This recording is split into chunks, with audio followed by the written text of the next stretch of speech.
Bismillah. Assalamualaikum warahmatullahi wabarakatuh. Innal hamdalillah wassalatu wassalamu ala Rasulillah wa ala alihi wa sahbihi wa man tabi'ahum bi ihsan ila yaumil qiyamah. Bapak dan Ibu yang semoga Allah rahmati dan Allah berkahi. Alhamdulillah, kita bersyukur kepada Allah atas seluruh kenikmatan yang Allah telah limpahkan dan Allah telah berikan kepada kita selaku hambanya. Tidak ada keberuntungan yang paling besar kecuali adalah keberuntungan yang dimiliki oleh seorang muslim ketika dia menghibahkan dirinya beribadah kepada Zat yang maha sempurna, Zat yang tidak ada kekurangan pada dirinya Allah Subhanahu wa taala. Karena sesungguhnya inilah yang menjadikan kita akan mendapatkan keridhaan besar dalam kehidupan dunia dan akhirat kita ketika telah mendapatkan kesempurnaan kenikmatan dalam kehidupan kita. Semoga kita senantiasa tidak pernah bosan beribadah kepada Allah setiap waktunya dan setiap saatnya, karena sesungguhnya yang beribadah kepada Allah setiap harinya dan setiap waktunya, maka bayaran dan pahala yang akan dia dapatkan lebih besar dari apa yang dia berikan kepada Allah. Semoga kita termasuk orang-orang yang tidak pernah kenyang dan tidak pernah bosan melakukan kebaikan, karena sesungguhnya sifat orang mukmin itu banyak. Di antara sifat orang mukmin itu adalah salah satunya tidak pernah kenyang mendapatkan kebaikan sampai dia menapakkan kakinya di surga. Rasulullah menyampaikan dalam hadis riwayat Tirmidzi, innal mu'min la yashba' min khairin yasma'uhu hatta yakuna muntahahu al-jannah. Seorang mukmin itu dia tidak akan pernah kenyang mendengarkan setiap kebaikan, melakukan setiap ketaatan, hatta yakuna, sampai muntahahu, yaitu akhir dari segala perjalanannya, berakhir dengan menapakkan kaki di surga. Inilah yang semoga kita miliki. Semoga kita tidak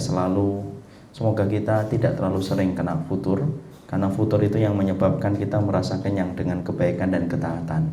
Tetapi apabila kita tidak mendapatkan futur tetapi bertambah iman kita, maka iman itu mengkondisikan kita selalu dalam keadaan lapar dalam tanda petik untuk melakukan kebaikan dan mengerjakan kebaikan. Semoga Allah memberkahi atas apa yang kita pelajari insyaallah dan kita amalkan. Jamaah yang semoga Allah rahmati dan Allah berkahi, dalam kesempatan hari ini kita akan memetik sirah dari seorang nabi, dari seorang rasul yang penuh dengan kemuliaan dan penuh dengan keutamaan. Karena ketika kita berada pada bulan Dzulhijjah, kita ini sering sekali hari-hari ini membahas tentang amalan-amalan yang hendaknya dikerjakan dan sebaiknya dilakukan ketika di bulan Dzulhijjah, yaitu adalah amalan untuk bertakbir, amalan untuk melaksanakan puasa, amalan untuk melaksanakan kurban. Tetapi terkadang justru jarang sekali kita bahas sirahnya Nabi Ibrahim alaihi salam. Tetapi padahal sirahnya Nabi Ibrahim adalah sirah yang cukup penting di antara sirah para nabi dan para rasul yang lainnya, karena di dalam kehidupan Nabi Ibrahim terdapat contoh bagi orang yang beriman, sebagaimana Rasulullah SAW menjadi contoh bagi orang yang beriman. Inilah yang menjadikan kita di dalam kesempatan pada bulan Dzulhijjah ini, kita ingin membahas tentang sirahnya Nabi Ibrahim alaihi salatu wassalam, supaya betul-betul kita mampu memetik berbagai macam faedah manis dalam kehidupan yang ditorehkan oleh Nabi Ibrahim dan Nabi Ismail, karena sesungguhnya mereka adalah contoh sebagaimana Rasulullah dijadikan contoh bagi orang yang beriman oleh Allah Subhanahu wa taala. Inilah yang menjadi alasan kita bahwasanya bulan Dzulhijjah adalah bulan yang tepat untuk menggali setiap keutamaan dari sebuah sirah yang besar dari seorang nabi yang mulia, yaitu adalah Ibrahim alaihi salatu wassalam. Maka sebelumnya kita harus mengetahui tentang Nabi Ibrahim, bahwasanya Nabi Ibrahim adalah seorang nabi yang bergelar Khalilur Rahman, yaitu adalah bergelar sebagai kekasihnya Allah, dan yang memberikan status dan nama itu adalah Allah Subhanahu wa taala. Kita bisa membayangkan betapa besarnya makam yang dimiliki oleh Nabi Ibrahim sampai Allah saja menyebutnya sebagai seorang kekasih. Dan ketika kita mengetahui Allah Zat yang maha sempurna dalam nama dan sifatnya, ketika telah mengambil seseorang menjadi kekasihnya, berarti betul-betul sempurna kemuliaan yang dimiliki oleh orang ini, sampai Allah yang bersemayam di atas arsy mengambilnya sebagai kekasihnya. Inilah yang menunjukkan besarnya keutamaan Nabi Ibrahim. Makanya Imam Ibnu Taimiyah hingga berkata, tidak ada nabi yang mampu mendekati keutamaan Rasulullah Shallallahu Alaihi Wasallam kecuali adalah Nabi Ibrahim. Tidak ada nabi yang mampu memberikan syafaat selain Rasulullah kecuali adalah Nabi Ibrahim alaihi salatu wassalam, karena besarnya keutamaan yang dimiliki oleh beliau. Dan banyak sekali syariat-syariat yang ada pada kehidupan Nabi Ibrahim diteruskan oleh Nabi menjadi syariat dalam kehidupan kita. Syariat haji itu adalah syariat yang kita ambil dari syariatnya Nabi Ibrahim. Syariat udhiyah, korban, adalah syariat yang kita ambil dari syariatnya Nabi Ibrahim dan Ismail alaihi salam. Syariat khitan itu pun kita ambil dari syariatnya Nabi Ibrahim alaihi salatu wassalam. Syariat dakwah itu pun kita ambil dari syariatnya Nabi Ibrahim alaihi salatu wassalam. Disinilah kita mengetahui ini Nabi bukan Nabi biasa, tetapi ini adalah Nabi yang mempunyai keutamaan, yang mana keutamaannya dekat sekali dengan keutamaan Rasulullah Sallallahu Alaihi Wasallam. Ya. Maka sebelum kita memetik berbagai macam faedah, maka kita harus luruskan dulu pemahaman, karena ternyata ada sebuah pemahaman yang kurang benar ketika kita menyebut tentang Nabi Ibrahim dan sirahnya. Dimana ketika kita waktu di SD, sering sekali kita mendengar bahwasanya Nabi Ibrahim adalah seorang nabi. Ketika saat itu waktu beliau lahir, beliau mencari Tuhannya sendiri. Kemudian beliau berada di gua, kemudian dia melihat bintang, di mana beliau menganggap bintang itu adalah Tuhannya. Lalu kemudian bintang itu hilang, lalu kemudian berganti dengan bulan, lalu dianggap bulan itu Tuhannya. Lalu berganti dengan matahari, lalu dianggap matahari itu adalah bulannya. Di situ kita dari kecil, semenjak kita kecil, maka kita telah memiliki pemahaman bahwasanya Nabi Ibrahim itu Nabi Ibrahim itu mencari Tuhannya. Padahal kalau kemudian kita perhatikan, apakah betul bahwasanya Nabi Ibrahim adalah seorang nabi yang di waktu kecilnya itu mencari Tuhan? Tapi sebelum kita membahas itu, saya yakin mungkin insya Allah sama, yang lainnya juga masih meyakini yang semacam itu. Kalau kita masih meyakini hal yang sama, berarti guru agama kita sama insya Allah, ya. Tetapi sekolahnya beda. Sekarang mari kita bedah bagaimana pemahaman ini benar ataukah tidak. Apakah Nabi Ibrahim adalah seorang nabi yang mencari Tuhannya ataukah tidak. Mari kita buka di dalam Al-Quran.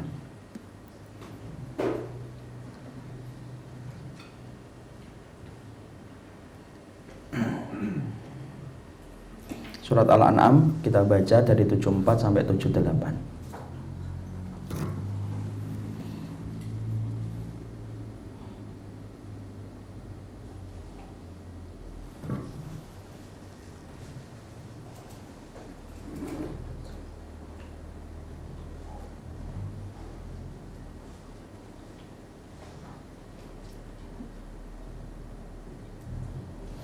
Sudah? Sekarang mari kita baca.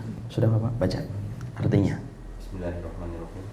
Dan ingatlah di waktu Ibrahim berkata kepada bapaknya, Azza, pantaskah kamu menjadikan berhala-berhala sebagai Tuhan-Tuhan?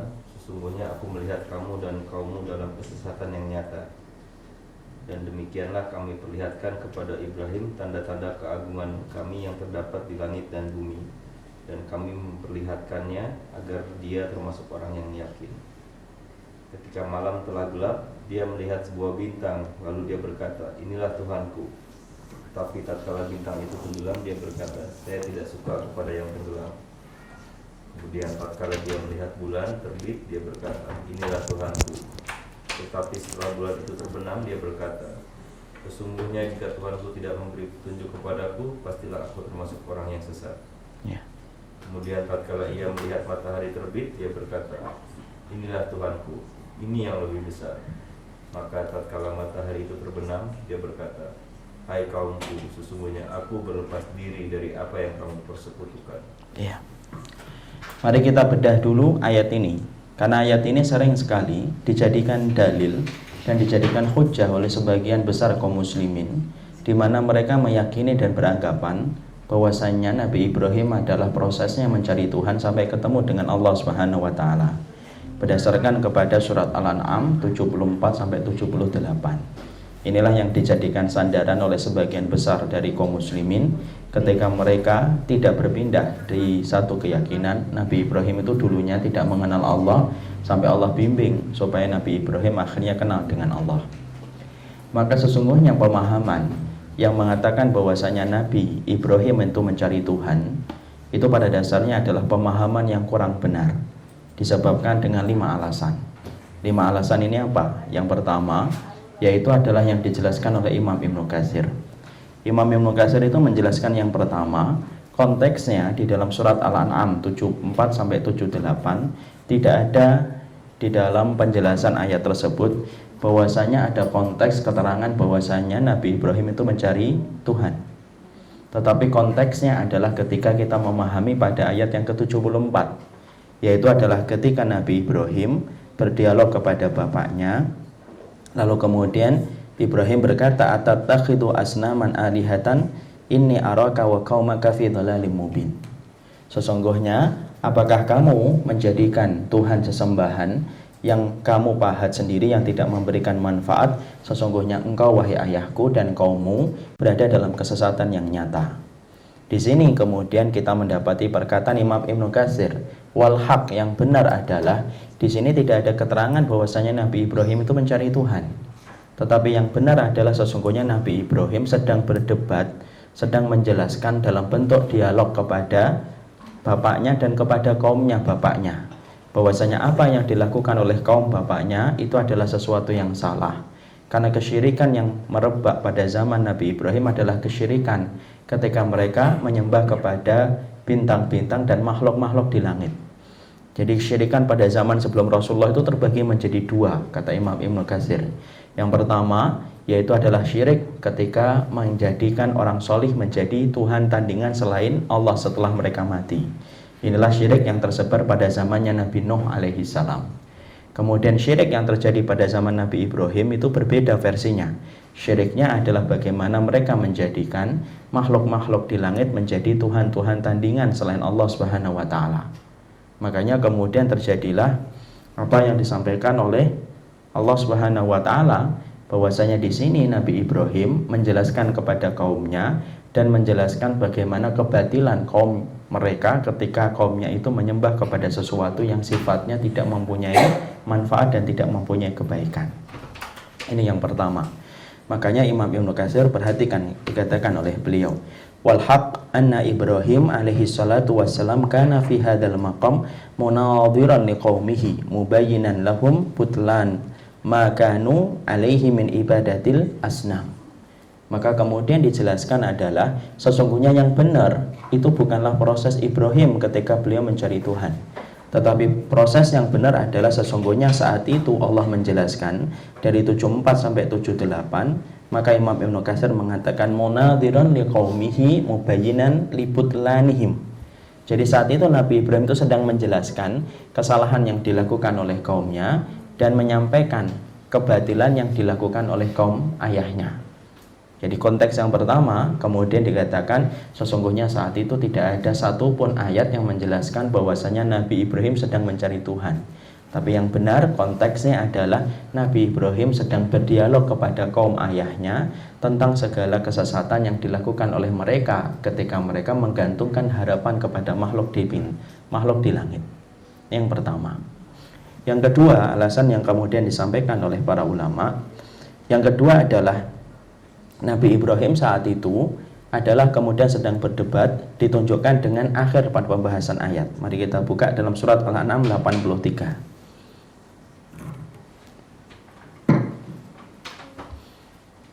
Wa tilka hujjatuna atainaha Ibrahim ala qaumihi. Dibaca. Akhir pada ayat yang ke-83. Akhirnya. Itulah hujjah. Dan itulah hujjah kami yang kami berikan kepada Ibrahim untuk menghadapi kaum. Iya. Yang kedua, para ulama mengatakan akhir dari perjalanan panjang ayat ini ditutup dengan perkataan Allah Subhanahu wa taala, yaitu adalah ketika Allah mengatakan wa tilka hujjatuna atainaha Ibrahim ala qaumihi. Itulah hujjah yang kami berikan kepada Ibrahim untuk menjawab kesyirikan kaumnya. Jadi ketika Nabi Ibrahim mampu menjawab setiap kesesatan yang dilakukan oleh kaumnya, ketika mereka beranggapan bintang, bulan, dan matahari menjadi Tuhan tandingan selain Allah, itu adalah hujah yang disampaikan oleh Allah, diajari oleh Allah kepada Nabi Ibrahim. Dan yang mengajari itu ilmunya adalah Allah. Nabi Ibrahim kemudian berdebat kepada kaumnya, menjelaskan tentang kesalahan yang dilakukan oleh kaumnya ketika kaumnya mereka melakukan kesyirikan kepada seluruh makhluk yang ada di langit. Allah kemudian menutup ayat ini pada surat Al-An'am 83. Itulah hujah kami, kata Allah, itu hujah kami yang kami berikan kepada Ibrahim untuk menjawab kaumnya. Berarti ini mempertegas dari apa yang disampaikan oleh Imam Ibnu Katsir, bahwasanya yang dilakukan oleh Nabi Ibrahim tidak dalam konteks mencari Tuhan, tapi konteksnya adalah Nabi Ibrahim sedang berdebat kepada kaumnya. Kemudian yang ketiga, para ulama kemudian mengatakan tidak mungkin orang itu akan mendapatkan Tuhan hanya dengan melihat alam. Karena sesungguhnya apa? Proses untuk mendapatkan Allah Subhanahu wa taala adalah proses yang kemudian diturunkan karena hidayah. Tidak mungkin orang itu melihat alam kemudian dia akan mendapatkan langsung bahwasanya dia langsung tahu ini Allah ini yang di belakang semua ini. Semua orang itu ketika mendapatkan Allah menjadi Rabb yang dia sembah dan tidak berbuat syirik, itu merupakan bagian dari hidayah yang Allah turunkan, bukan karena melihat alam. Ya, karena apa? Kekuatan akal hanya menghantarkan kita kepada satu kesimpulan, tetapi akhirnya sampai mendapatkan hidayah itu adalah Allah yang menentukan. Mari kita buka surat Al-An'am 77.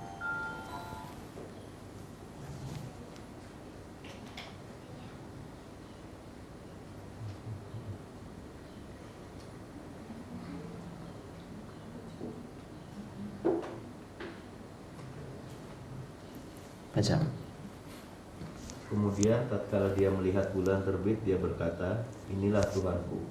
Tetapi setelah bulan itu terbenam, dia berkata, sesungguhnya jika Tuhanku tidak memberi petunjuk kepadaku, pastilah aku termasuk orang yang sesat. Ya. Maka kemudian Nabi Ibrahim menjawab, qala la illam yahdiyani rabbi la akunanna minal qaumil zalim. Maka Nabi Ibrahim berkata, sesungguhnya jika Allah tidak memberikan petunjuk kepadaku, pastilah aku menjadi orang yang sesat. Disinilah kemudian para ulama menyampaikan alasan yang ketiga. Tidak mungkin Nabi Ibrahim akan mendapatkan petunjuk tentang Allah hanya dengan melihat alam, hanya melihat bintang, hanya melihat bulan. Tetapi sesungguhnya Nabi Ibrahim akhirnya sampai kepada hidayah, selamat dari apa yang disembah oleh kaum yang hidup pada masanya, disebabkan karena hidayah yang Allah turunkan kepada Nabi Ibrahim. Dan Nabi Ibrahim sendiri yang menegaskan itu, li'ayyahdiyani rabbi, kalau bukan karena Rabbku yang memberikan petunjuk kepada diriku, maka sesungguhnya aku menjadi orang yang menjadi bagian kaum yang tersesat.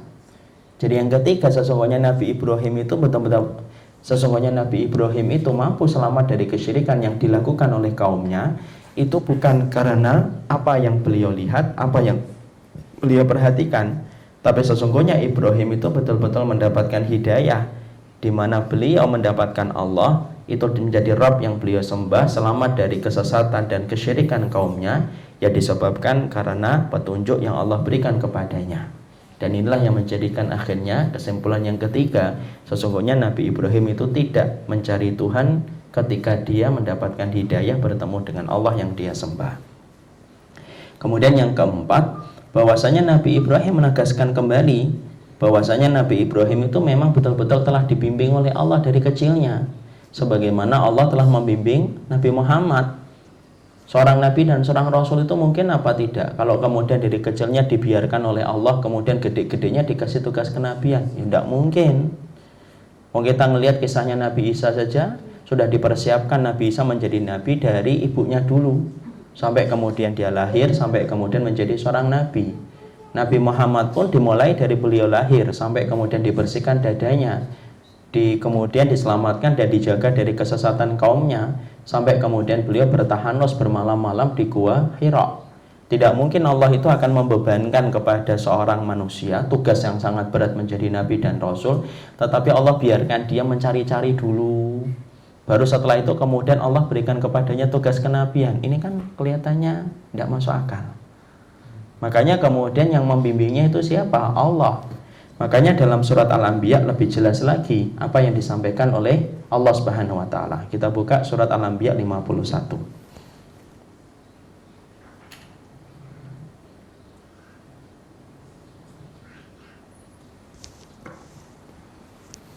Al-Anbiya 51.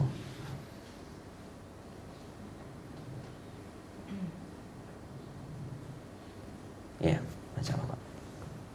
Dan sesungguhnya telah kami anugerahkan kepada Ibrahim hidayah kebenaran sebelum Musa dan Harun, dan adalah kami mengetahui keadaannya.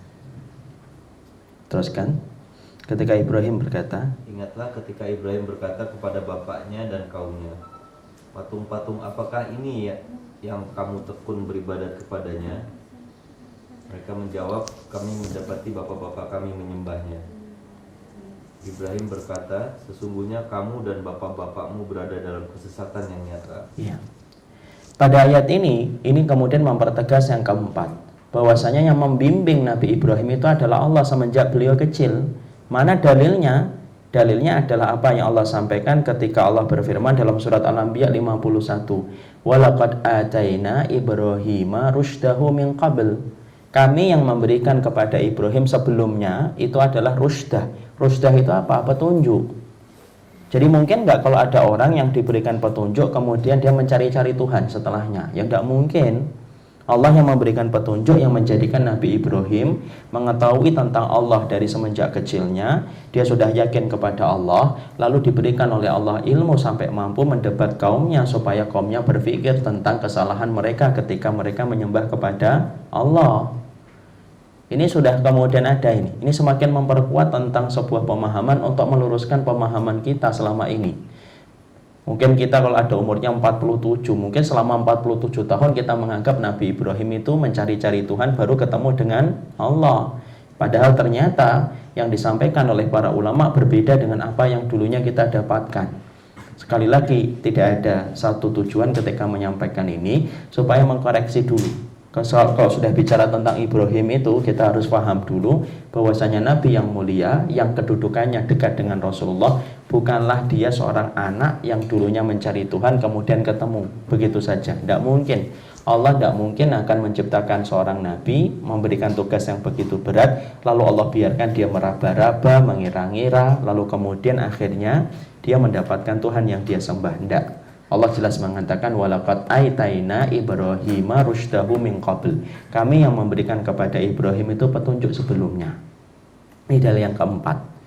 Kemudian dalil yang kelima yaitu adalah konteks umum hadisnya Rasulullah.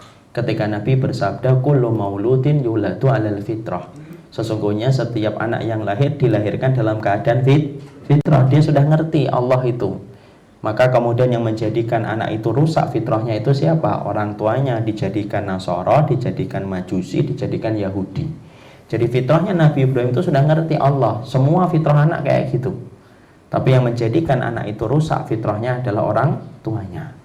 Tapi disitulah kita akhirnya ngerti 5 pandangan inilah yang meyakinkan, menjadikan kita hari ini harus mengerti ternyata ada pendapat yang mengatakan berseberangan dengan apa yang selama ini kita yakini, bahwasanya Nabi Ibrahim bukan mencari Tuhan, tetapi Nabi Ibrahim ketika dia mengatakan tentang bintang, bulan, dan matahari dalam posisi sedang menyampaikan hujjah dan memberikan dialog kepada kaumnya.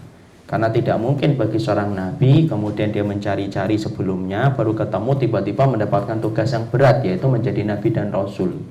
Tetapi sesungguhnya yang memberikan petunjuk adalah Allah Subhanahu wa taala, dan fitrahnya setiap anak itu fitrahnya dalam keadaan dia fitrah. Fitrahnya itu apa? Ngerti tentang Allah Subhanahu wa taala. Jadi ayat-ayat ini jelas memberikan kepada kita pemahaman untuk mengkoreksi. Jadi saya mungkin tadi berhusnudon, antum-antum tadi sebelum kesini pun masih meyakini bahwasanya Nabi Ibrahim itu mencari Tuhan. Karena mungkin kualitas guru agama kita sama insya Allah. Jadi akhirnya karena banyak hal-hal yang kita dapatkan tapi ternyata kurang benar. Contoh kita mendapati pemahaman sirat itu adalah lebih tajam daripada pedang, dibelah menjadi Masya Allah. Kan sama semuanya itu. Guru agama tahun 70-an, guru agama tahun 80-an, semuanya sama menjelaskan itu. Padahal tidak ada satu keterangan pun yang menjelaskan bahwasanya sirat itu lebih tipis daripada rambut, lebih tajam daripada pedang, dan dibelah menjadi 7. Masya Allah, tidak ada. Inilah yang menjadikan kita memahamkan dulu betapa pentingnya bagi kita mengkoreksi mungkin hal-hal yang kemudian sifatnya kurang benar. Bukan berarti kita membatalkan pendapat yang mengatakan bahwasanya Nabi Ibrahim sedang mencari Tuhan, tapi berdasarkan dalil-dalil yang ada, maka sesungguhnya disinilah kita mulai paham dan mulai mengerti sesungguhnya nabimu, sesungguhnya rasulmu yaitu adalah Ibrahim. Maaf, dia bukan mencari Tuhan, tetapi dia sedang menjelaskan kesesatan kaumnya ketika kaumnya menjadikan segala makhluk di langit menjadi sesembahan yang dijadikan tandingan selain Allah Subhanahu wa taala. Kita benarkan di situ dulu. Sekarang baru kita memetik pelajaran apa yang kita ambil dari Nabi Ibrahim. Sekarang mari kita buka surat Al-An'am, surat Maryam.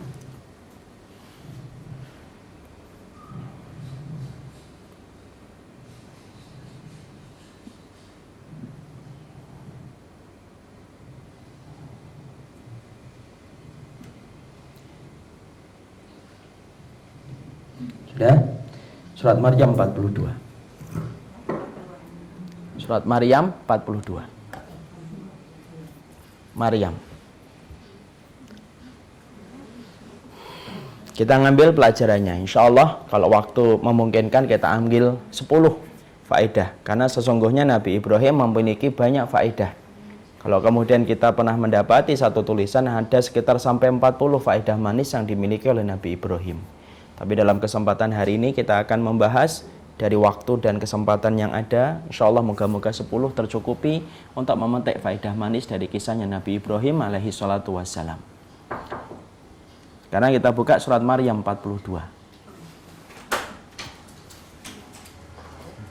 Ingatlah ketika ia berkata kepada bapaknya, "Wahai bapakku, mengapa kamu menyembah sesuatu yang tidak mendengar, tidak melihat, dan tidak dapat menolong kamu sedikitpun?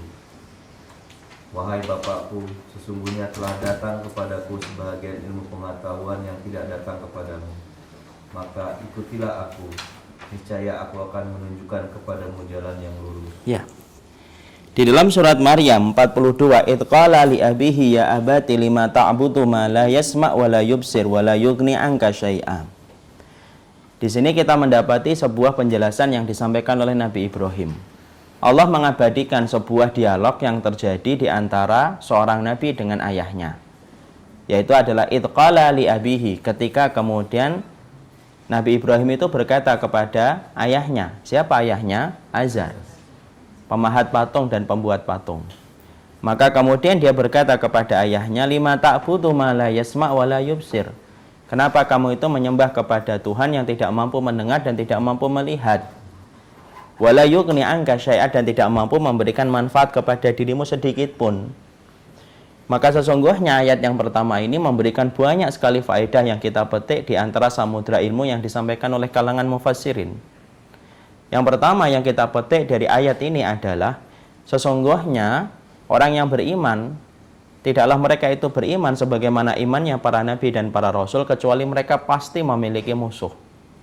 Itu adalah hakikat dan fitrah keimanan ketika kita meretas jalan sebagaimana apa yang diretas oleh para nabi dan para rasul.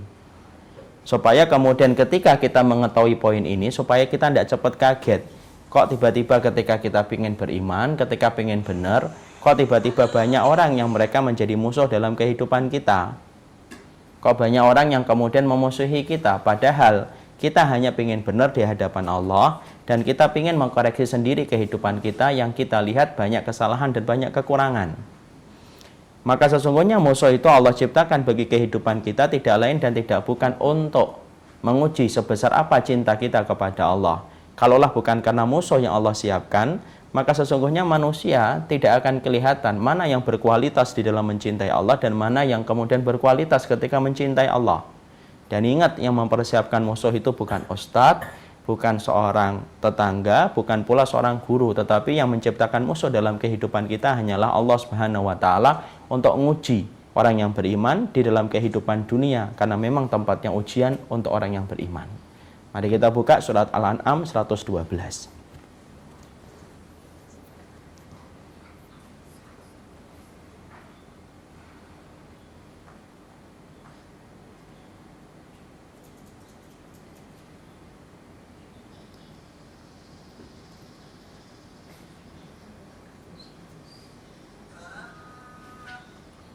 Ya. Dan demikianlah kami jadikan bagi tiap-tiap nabi itu musuh, yaitu syaitan-syaitan dari jenis manusia dan jenis jin. Sebahagian mereka membisikkan kepada sebahagian yang lain perkataan-perkataan yang indah-indah untuk menipu. Ya. Di sini kita mendapati bahwasanya Allah yang telah mempersiapkan musuh bagi kehidupan orang yang beriman, ketika orang yang beriman meretas jalan yang murni sebagaimana yang diretas oleh para nabi dan para rasul. Supaya tidak kaget loh ya, kita belajar ayat ini supaya tidak kaget bahwasanya ternyata ada banyak polisi tidur dalam kehidupan kita ketika beriman kepada Allah. Polisi tidur itu maksudnya adalah yang mengganggu kenyamanan kita di dalam hidup dan ibadah kita. Kita kan pengennya kalau ibadah itu kan tenang, ibadah tidak ada yang ganggu, nggak ada yang ngerekecokin, nggak ada yang ngomentarin, wong pilihan-pilihan kita sendiri, dalil-dalilnya juga kita ambil sendiri. Tapi bukan kayak gitu memang, kehidupan lembaran orang yang beriman itu tidak pernah sebagaimana yang kita bayangkan. Tetapi justru Allah yang mengatakan di dalam surat Al-An'am 112, wa kadzalika ja'alna likulli nabiyyin aduwwan syayatinal insi wal jinni. Dan kami jadikan bagi setiap para nabi dan orang yang mengikuti para nabi musuh dari kalangan setan dan kalangan manusia. Ya memang kayak gitu konsekuensinya. Tidak bisa untuk kemudian kita pindahkan ayat ini, kita skip ayat ini ketika kita beriman kepada Allah. Ya tidak bisa. Ini ayat hadir sendiri, merupakan bagian dari ketentuan yang Allah syariatkan kepada kita. Allah sampaikan supaya kita tidak kaget loh, kalau kamu beriman itu ada musuh-musuh yang akan mengitari kehidupan kamu. Makanya kalau kita kembalikan kepada satu riwayat, Rasulullah saja menerangkan orang mukmin itu musuhnya banyak. Makanya dalam sebuah hadis diterangkan innal mu'min baina khamsi syada'id. Orang mukmin itu di antara 5 musuhnya, kata Rasulullah. Yang pertama, mukmin yahsyuduhum. Yang pertama itu mukmin yang hasyad kepada dia. Jadi ternyata kalau ada orang mukmin itu ternyata bukan berarti kita selamat dari orang mukmin. Tidak. Kalau ada orang mukmin yang hasad itu ya dia bisa mendatangkan keburukan bagi kita. Kenapa? Mukminnya hasad. Dan Nabi mengatakan justru yang pertama musuhnya orang yang beriman itu apa? Mukmin yang hasad. Mukmin yahsyuduhum. Orang mukmin tetapi hatinya dan jiwanya itu penuh dengan rasa hasad. Dia benci orang yang beriman. Di situ kita mendapati Masya Allah ya, ternyata belum tentu orang yang kemudian muslim yang menjalankan ibadah bersama, mungkin ketaatannya bersama, tetapi mungkin bisa jadi dia mendatangkan keburukan dan tidak pernah mendatangkan keselamatan untuk diri kita. Jangan kaget. Kenapa? Nabimu sudah menjelaskan itu bahwasanya musuh bagi orang yang beriman, penghalangnya itu yang pertama, mukmin yang hasyad. Selesai itu? Belum. Nabi kemudian menjelaskan yang kedua, munafik yubghiduhum. Yang kedua itu adalah kamu di dalam hidupmu ketika menjadi orang yang beriman, setelah kamu mendapati mukmin yang hasad kepada dirimu, yang kedua kamu akan mendapati munafik yubghiduhum. Munafik yang membencimu setiap waktu dan setiap saatnya. Ini jelaslah munafik itu. Kenapa? Munafik tidak pernah sama visinya dan misinya di dalam hidup. Kalau visi dan misi orang yang beriman kan kembali kepada Al-Quran dan As-Sunnah sesuai dengan pemahaman para sahabat. Tapi visi dan misinya orang munafik itu apa? Justru berseberangan. Dia ingin menanggalkan Al-Quran, dia ingin menihilkan As-Sunnah dalam kehidupan, dan ingin memandulkan syariat dalam kehidupan yang tidak akan ketemu. Dan orang-orang munafik dipaksa untuk mencintai orang yang beriman itu ya tidak bisa. Itu sebagaimana mengharapkan onta masuk ke dalam lubang jarum. Tidak akan mampu. Orang munafik itu meridai orang yang beriman itu tidak akan mampu. Makanya kita kan sering mendapatkan penjelasan orang munafik itu hatinya lebih parah daripada hati orang kafir. Kenapa? Karena sesungguhnya disebut dengan mangkus. Mangkus itu gini loh. Hatinya orang munafik itu, mangkus itu terbalik. Mau dikasih apapun kalau terbalik itu kan tidak masuk. Mau dikasih teh muntah, dikasih kopi muntah, dikasih sirup muntah. Kenapa? Terbalik. Saking bencinya kepada Allah dan Rasulnya, Allah jadikan hatinya terbalik. Maka setiap ayat dan setiap hadis walaupun dia dengarkan tidak pernah menembus ke dalam hati dan sanubarinya karena kondisinya sudah terbalik kayak gini. Makanya ibu dan bapak jujur deh ngelihat. Pernah nggak kita sering dengar nggak orang munafik tobat? Jarang. Biasanya munafik itu digigit sampai dia mati. Beda dengan orang kafir. Orang kafir itu banyak di antara mereka ketika hatinya terkunci, terbuka kalau Allah menghendaki dan mereka banyak yang masuk Islam. Hari ini kan kita sering dapati berbondong-bondong orang masuk Islam kan? Di Babu Taubah beberapa waktu yang lalu di Bekasi tempat saya tinggal, ada orang yang masuk Islam hanya alasan yang sederhana, yaitu adalah dia tidur bermimpi, di dalam mimpinya dia disuruh wudhu. Bangun-bangun dia mencoba untuk menolak dan melupakan mimpi yang dia lihat. Beberapa hari kemudian tidur kembali, mimpi kembali disuruh wudhu. Dia tahu tidak ada satu perbuatan bernama wudhu kecuali itu hanya dimiliki oleh kaum muslimin. Padahal dia guru agama di sekolah internasional di salah satu di Jakarta, yaitu adalah sekolah Katolik. Guru agamanya. Tapi kemudian akhirnya mimpi itu membuat beliau gelisah, beliau kemudian terusik dengan tidurnya, sampai dia mengatakan sampai beberapa kali saya mencoba untuk tidak tidur supaya tidak bermimpi kembali disuruh wudhu. Tapi apalah daya, hidayah itu lebih besar daripada kekuatan hati. Kalau sudah bicara tentang hidayah Allah, semua pun akan menjadi rapuh kalau di hadapan kekuatan Allah. Akhirnya kemudian dia menerima hidayah, masuk Islam. Langsung kemudian beliau masuk Islam dan langsung menyempurnakan dengan hijabnya. Di situ kita mendapati orang-orang yang semisal beliau yang masuk Islam itu banyak. Tapi kalau orang munafik, Masya Allah, orang munafik itu membenci orang yang beriman. Dan kemudian mereka susah untuk bertobat. Biasanya kalau orang sudah berani mengkritik Al-Quran, berani mengkritik As-Sunnah, sudah itu dia bawa sampai mati. Kita jarang banget mendapatkan orang munafik itu bertobat, itu jarang banget. Kecuali memang betul-betul atas kehendak dan rahmat dari Allah Subhanahu wa Ta'ala. Tapi orang munafik, mereka itu apa? Mereka itu menjadi musuh orang yang beriman. Kenapa? Musuh orang yang beriman. Pertama itu mukmin yang hasad, yang kedua adalah munafik yang membenci kita. Selesai? Ya belum. Yang ketiga, yaitu adalah kufar yuqatilunahum. Yang ketiga itu apa? Orang-orang kafir yang kemudian senantiasa memeranginya. Orang kafir itu datang terus memeranginya, terus tidak pernah berhenti. Siang malam mereka kemudian berupaya bagaimana memadamkan cahaya Allah di atas muka bumi. Kalau ada satu agama yang didolimi, diperangi, dimusuhi sebagaimana Islam, kalau itu bukan Islam, pasti agama itu sudah punah di atas muka bumi. Tapi karena yang didolimi, diperangi, dibenci itu adalah Islam, bukan kita yang menjadikan Islam itu tetap ada, tetapi yang menjadikan Islam itu tetap ada adalah Allah. Wallahu mutimmu nurihi walau karihal kafirun. Allah itu yang menyempurnakan cahayanya, yaitu adalah Islam, walaupun orang-orang kafir itu membencinya. Yang keempat, siapa musuh orang yang beriman? Al-ahwa tunazi'uhum. Hawa nafsu yang senantiasa merongrong jalan ketaatan kita. Kita pengen benar, kemudian hawa nafsu nanti begini loh, nanti begitu. Kita pengen tinggalkan sesuatu, ketika sudah ngerti ilmunya, hawa nafsu memberontak dengan mengatakan nanti kamu jadinya miskin loh kalau kamu tinggalkan ini. Terus dia bertengger di hati kaum muslimin, untuk di hati supaya kemudian meninggalkan ketaatan. Yang kelima katanya adalah asyayatin tudulihum. Yang kelima itu setan yang menyesatkan dia.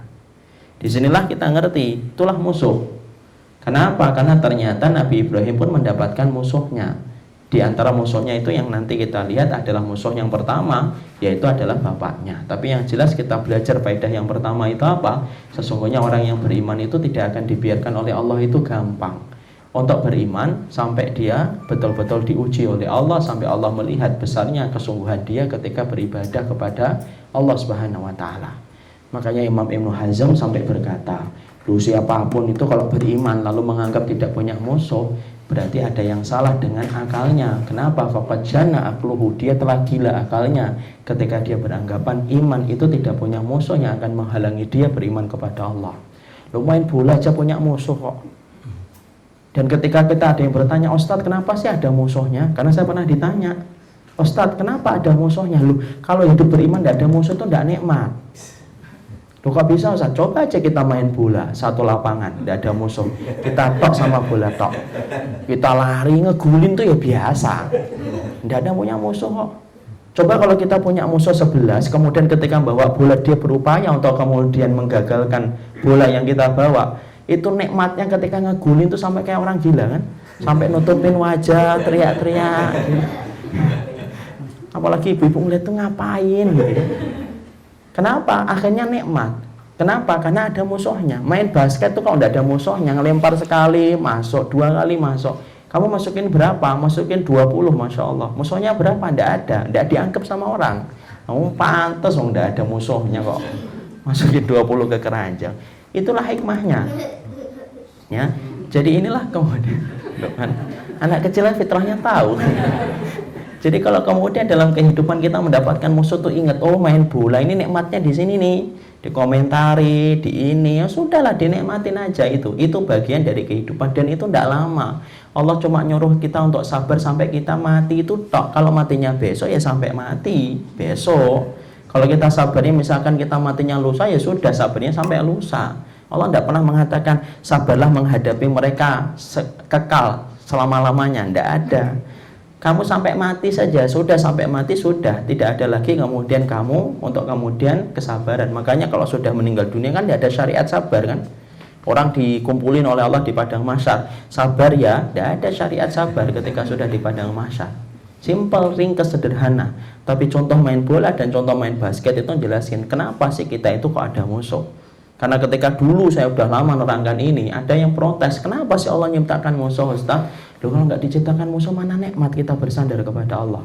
Mana nikmat kita kemudian akan merasakan bagaimana teman-teman yang soleh yang mendampingi kita? Mana akan terasa nikmat kemudian kita akan berada di dalam kebaikan ketika terikat dengan Allah. Dengan adanya musuh, semua kenikmatan itu lahir, dan itulah yang Allah ciptakan hikmah. Sampai musuh pun ada hikmahnya. Makanya Allah itu pantas kalau memberikan namanya adalah Al-Hakim. Apa Al-Hakim? Maha hikmah, maha bijaksana. Karena apa? Ternyata apapun yang disyariatkan oleh Allah itu ada hikmahnya. Sampai musuh yang kita benci saja, ternyata itu memiliki hikmah dalam kehidupan kita. Itu pelajaran pertama. Pelajaran yang kedua dalam surat Al-An'am 42 itu apa?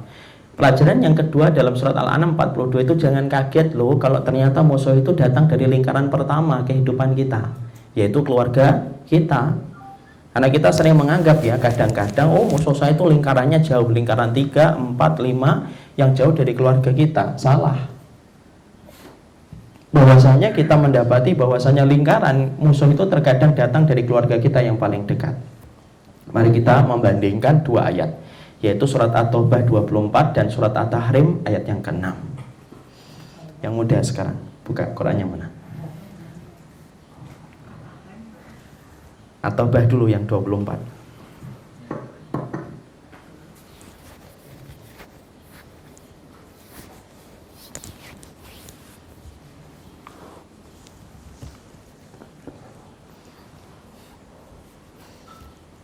Tunggu ya. Malam, Abu Lutfi dibaca. Katakanlah jika bapak-bapak, anak-anak, saudara-saudara, istri-istri, kaum keluargamu, harta kekayaan yang kamu usahakan, perniagaan yang kamu khawatiri kerugiannya, dan tempat tinggal yang kamu sukai adalah lebih kamu cintai dari Allah dan Rasulnya, dan dari berjihad di jalannya, maka tunggulah sampai Allah mendatangkan keputusannya, dan Allah tidak memberi petunjuk kepada orang-orang yang fasik. Itu ayat surat At-Taubah 24. Sebelum kita buka surat At-Tahrim, saya nanya, Allah menyebutkan kata keluarga pada ayat ini dalam bentuk terperinci atau dalam bentuk global? Terperinci, bukan dalam bentuk global. Sekarang mari kita buka surat At-Tahrim ayat yang ke-6. Udah daripada lama saya bukain aja. Ya ayyuhalladzina amanu qu anfusakum wa ahlikum nar. Apa artinya ya ayyuhalladzina amanu? Apa artinya?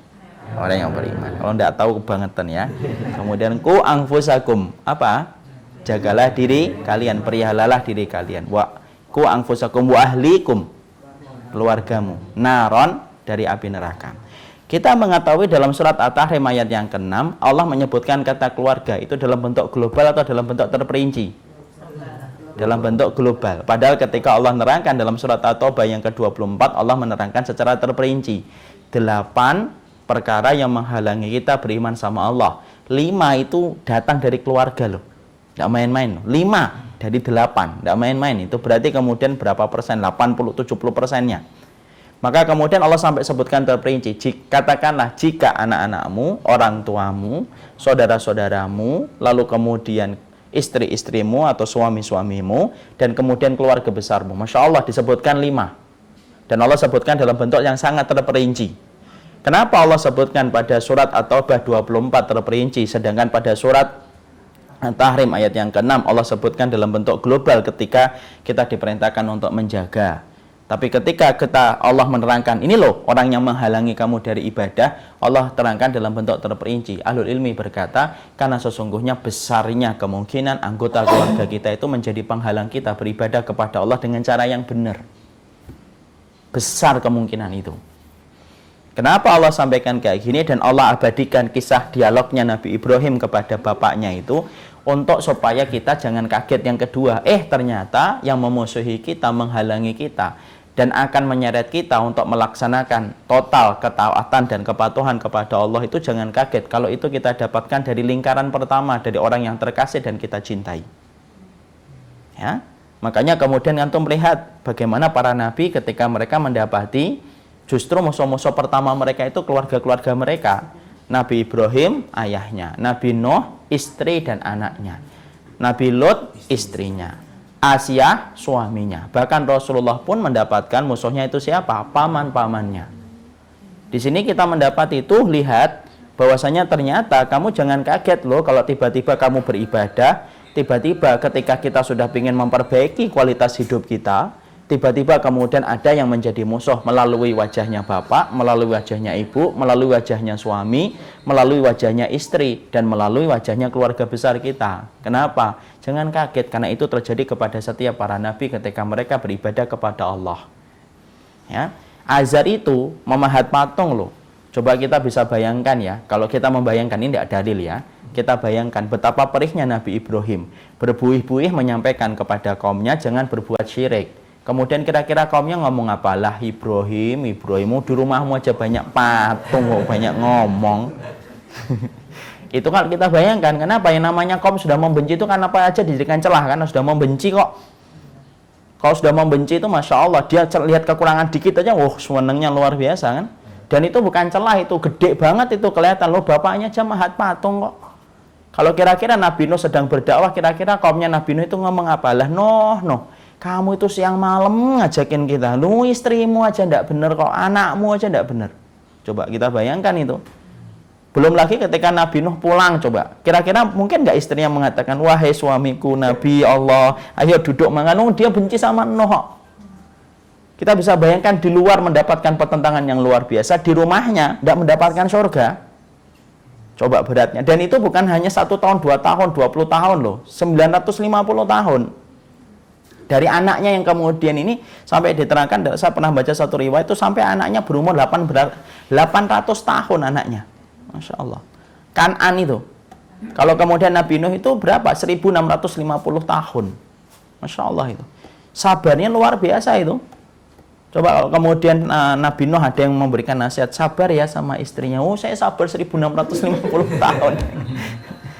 Jadi kita bisa bayangkan betapa beratnya yang dirasakan oleh Nabi Nuh, belum lagi Rasulullah, belum lagi kemudian yang lainnya. Di situ kita mendapati, Masya Allah loh, jangan kita anggap bahwasanya ketika kita mendapati musuh, bahwasanya musuh itu datang dari tempat-tempat yang jauh. Enggak, kadang-kadang Allah selipkan itu, musuh-musuh Allah selipkan di lingkaran pertama itu. Makanya sampai Allah turunkan surat At-Taubah 24, Qul in kana abaukum wa abnaukum wa ikhwanukum wa azwajukum wa ashiratukum. 5-5-nya disebutkan detail oleh Allah, tidak disebutkan dalam bentuk global.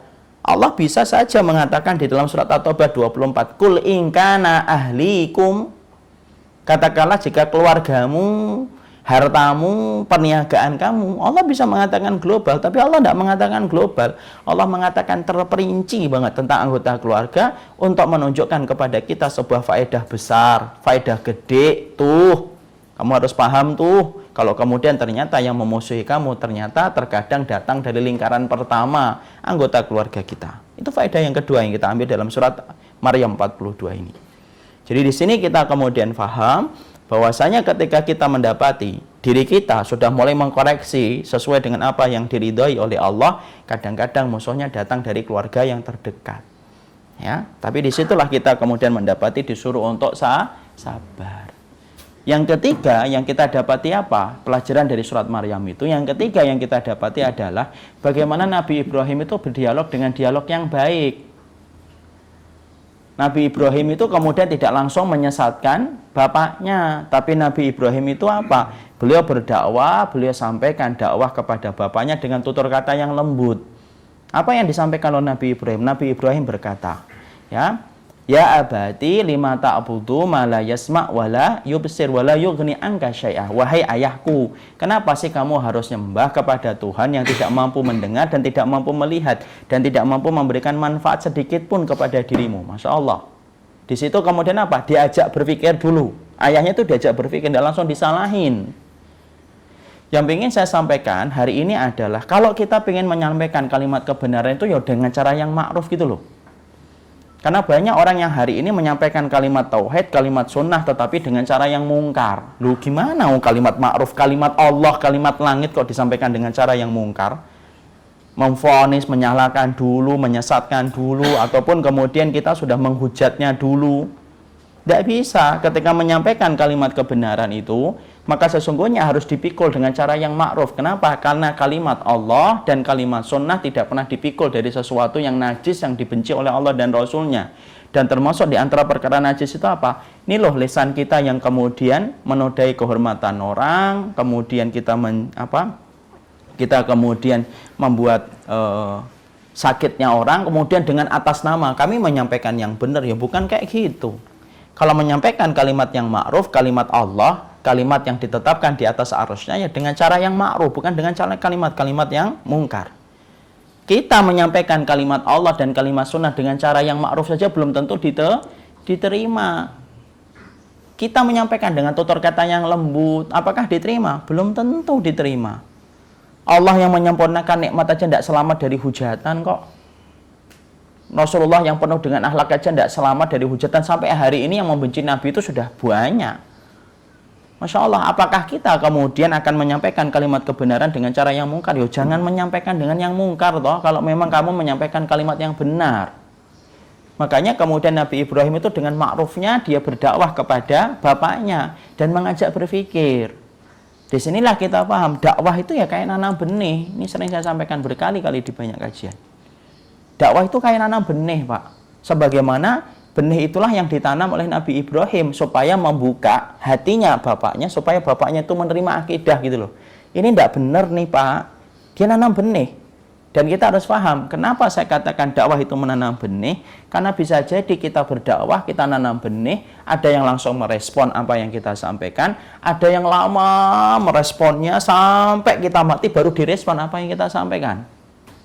Ada yang kemudian sampai kita kemudian mati, dan sampai dia mati, dia tidak pernah merespon apa yang kita sampaikan. Tapi jangan khawatir, Rabbmu yang Rahman tidak pernah menentukan kewajiban antum dan saya untuk menentukan hasil.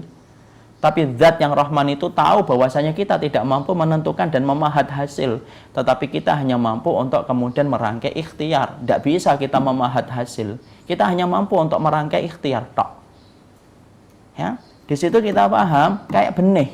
Kenapa saya sampaikan ini? Ini ada kisah nyata ini. Ada seorang bapak-bapak ketika habis kajian cerita dia.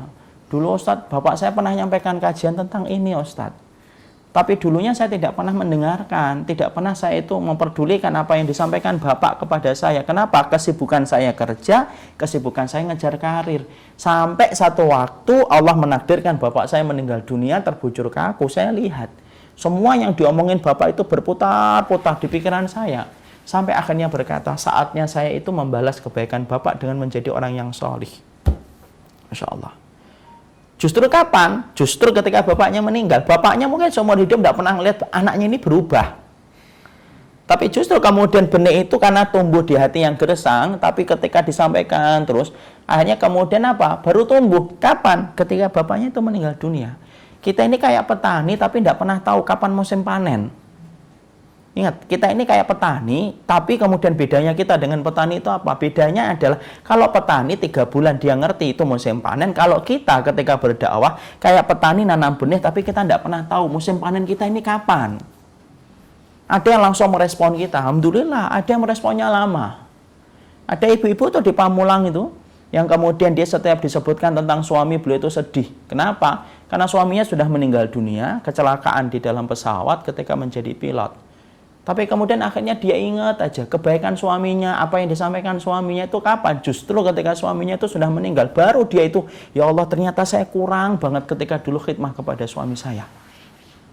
Justru ketika suaminya hidup, dia malah merasa apa? Dulu merasa inilah, suaminya kurang beginilah suaminya. Tapi setelah meninggal, baru kemudian sang istri itu merasa, Masya Allah ya, ternyata tidak ada laki-laki sebaik suami saya. Justru dirasakan kapan? Ketika suaminya sudah tidak mampu menjawab panggilannya ketika dia memanggil suaminya.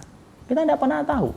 Sekali lagi, Allah tidak pernah memerintahkan kita untuk memahat hasil, tetapi Allah itu hanya memerintahkan kita untuk merangkai ikhtiar. Kenapa? Allah itu Rahman. Karena Allah tahu manusia itu lemah, makanya Allah tidak pernah perintahkan kita untuk memahat hasil. Yang namanya dakwah itu apa lagi? Ya, makanya kalau kita lihat Nabi Ibrahim, Nabi Nuh, Nabi Lut, Nabi Muhammad, kalau kita lihat secara kasat mata logika kita, gagal segagal-gagalnya. Umpamannya tuh Rasulullah itu setidaknya 3 kok yang kemudian musyrik, Abu Jahal, Abu Lahab, Abu Thalib. Nabi Nuh dan anaknya Kan'an itu ya tenggelam kok. Nabi Lut kemudian istrinya itu kena batu dan kemudian Azar pun tidak beriman sampai meninggal dunia. Di situ kita paham, kalau menurut kita gagal, tapi kalau dalam kamus di hadapan Allah, kalau di hadapan Allah tidak ada kamus gagal, semua orang itu menang kok. Semua orang itu menang selama dia ikhlas dan mengikuti dalil. Makanya Masya Allah di situ pelajaran ketiga dalam surat Al-An'am itu apa?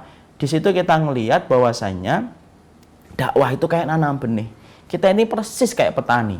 Cuma bedanya apa? Petani tahu kapan hasilnya, kapan masa panennya, walaupun dia tidak tahu loh apakah panen atau tidak, tapi dia ngerti masa panen itu kapan. Kalau kita itu kayak petani, tapi kemudian tidak pernah tahu panennya itu kapan. Jadi bisa jadi ketika bapak dan ibu nanam itu nyampaikan ke anak-anaknya, mungkin anak-anaknya hari ini tidak terima, atau dibilang bapak itu cerewet, ibu itu cerewet, sok ngatur, sok ngurusin, tidak pernah capek ngurusin saya. Mungkin sekarang mereka ngomong kayak gitu, tapi bisa jadi ketika ibunya sudah meninggal, baru dia sadar. Makanya di situ indahnya bagi kita. Itulah indahnya ketika kita ini betapa beruntungnya memiliki Allah, di mana Allah itu tidak pernah menyia-nyiakan amal kita walaupun hanya satu kata yang kita ucapkan untuk mewujudkan kebaikan. Hanya untuk mewujudkan satu kebaikan pun dicatat oleh Allah. Itulah indahnya kita memiliki Allah. Tidak ada keberuntungan yang paling besar kecuali yang dimiliki oleh seorang muslim ketika dia memiliki Allah. Sampai satu ucapan, satu kata pun akan dicatat oleh Allah menjadi kebaikan. Dan tidak pernah Allah sia-siakan walaupun hasilnya mentok di hadapan mata manusia. Tapi tidak pernah mentok di hadapan Allah. Ya? Jadi pelajaran yang keberapa itu? Yang keempat itu ya. Ya. Sekarang pelajaran yang kelima itu apa? Ya. Pelajaran yang kelima yang kemudian kita dapatin di situ adalah hidayah itu yang menggenggam adalah Allah. Kenapa kita belajar itu ya tadi? Karena apa? Azar itu tidak kunjung beriman. Sampai kemudian Azar itu mendapati dalam kehidupan Azar itu apa? Yaitu adalah Azar. Kemudian ternyata tidak kemudian beriman. Dia tetap mempertahankan apa yang dia yakini sampai dia mati. Nah di situ kita paham, Masya Allah. Ternyata kemudian Azar itu menjadi bukti bagi kita bahwasanya seorang Khalilur Rahman saja tidak mampu untuk membuka pintu hidayah kalau Allah tidak menghendaki. Lah kalau Khalilur Rahman, kekasihnya Allah, yang memberikan kepadanya rusdah itu tapi apa? Petunjuk. Yang mengajari Ibrahim untuk mendebat kaumnya itu Allah loh, nggak main-main loh, bukan syekh loh, bukan masyayikh, langsung yang ngajarin itu Allah. Ya, walaqad ataina Ibrahima rusydahu. Coba, kami yang memberikan petunjuk kepada Ibrahim itu petunjuk untuk kemudian menjawab kaumnya. Watilka hujjatuna, itulah hujjah kami ataina yang kami berikan kepada Ibrahim. Loh ternyata Nabi Ibrahim mau memberikan debat kepada kaumnya yang ngajarin Allah. Langsung Allah yang ngajarin ini debat kaumnya. Tadi kita kan belajar kan di awal-awal. Yang mengajari Nabi Ibrahim mampu debat kaumnya itu Allah langsung. Dan Allah tadi terangkan dalam surat Al-Anbiya, Allah yang ngajarin langsung Ibrahim ketika mendebat kaumnya. Itu pun tidak mampu untuk kemudian membuka hati ayahnya, apalagi kita. kita juga nggak akan mampu untuk kemudian menentukan hasil di dalam masalah hidayah. Dan ingat loh, Nabi Ibrahim itu sampai beliau itu lama tidak kunjung mendapatkan orang itu beriman. Makanya sampai beliau itu dilemparkan ke kobaran api, maka sesungguhnya yang kita dapatkan ketika beliau dilemparkan itu tidak ada satupun muridnya itu yang kemudian membela kehormatan Nabi Ibrahim. Kenapa? Tidak ada yang belum beriman saat itu. Beda kan kalau kemudian Rasulullah kan ada sahabat-sahabatnya. Rasul itu ada sahabat-sahabatnya, tapi kemudian Nabi Ibrahim ketika kita perhatikan, ubnu lahu baitan fa'alquhu fil jahim. Maka ketika kaum itu sudah geram banget, benci banget sama Nabi Ibrahim, sampai mereka mengatakan, buatkan rumah itu yang kemudian terbuat dari batu, terbuat dari kayu-kayu bakar itu. Jadi dulu kalau kita bayangin bahwasanya yang membakar Nabi Ibrahim itu kayunya cuma segini kayak kita bakar kompor kayu itu. Enggak, itu tinggi banget. Sampai-sampai dalam Imam Ibnu Katsir itu diterangkan, sampai kalau ada burung yang lewat, kena asapnya itu mati langsung. Tidak ada satupun. Kemudian mereka berkata, fa'alquhu fil jahim. Nanti kalau sudah jadi kobaran api itu lemparkan dia. Tidak ada itu. Kemudian saat itu muridnya itu yang kemudian beriman. Belum ada saat itu. Di situ kita mendapati, Masya Allah, yang menjadikan seseorang mendapatkan hidayah itu bukan fulan, bukan fulanah. Tapi yang menjadikan seseorang itu mendapatkan hidayah itu adalah Allah semata. Kita hanya bisa kemudian merangkai ikhtiar tak, mengetok pintu langit supaya Allah memberikan hidayah kepada orang yang kita cintai. Selebihnya Allah yang menentukan. Allah yang menentukan, bukan kita yang menentukan. Ya, supaya kita jangan cepat merasa gagal. Waduh, gagal saya. Ternyata saya ngaji, ternyata tidak bisa merubah dia. Bukan itu gagalnya. Gagal itu ketika kamu tidak sabar lalu kemudian kamu berputus asa, itu baru gagal. Tapi selama kemudian kita istiqomah, kita nyampaikan walaupun akhirnya tidak mampu membuka pintu hatinya untuk meraih hidayah, Masya Allah, kamu tidak pernah gagal di hadapan Allah selama kita bersabar di hadapan Allah. Tidak ada kamus gagal, tidak ada kamus kalah bagi orang yang ikhlas dan ittiba.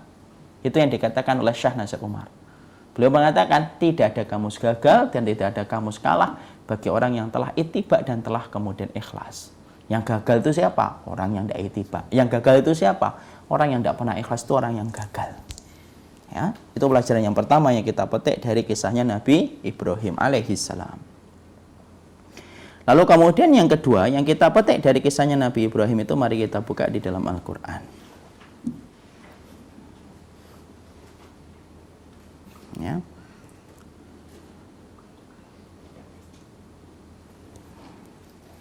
Sebentar. Mari kita buka surat Al-Baqarah 127.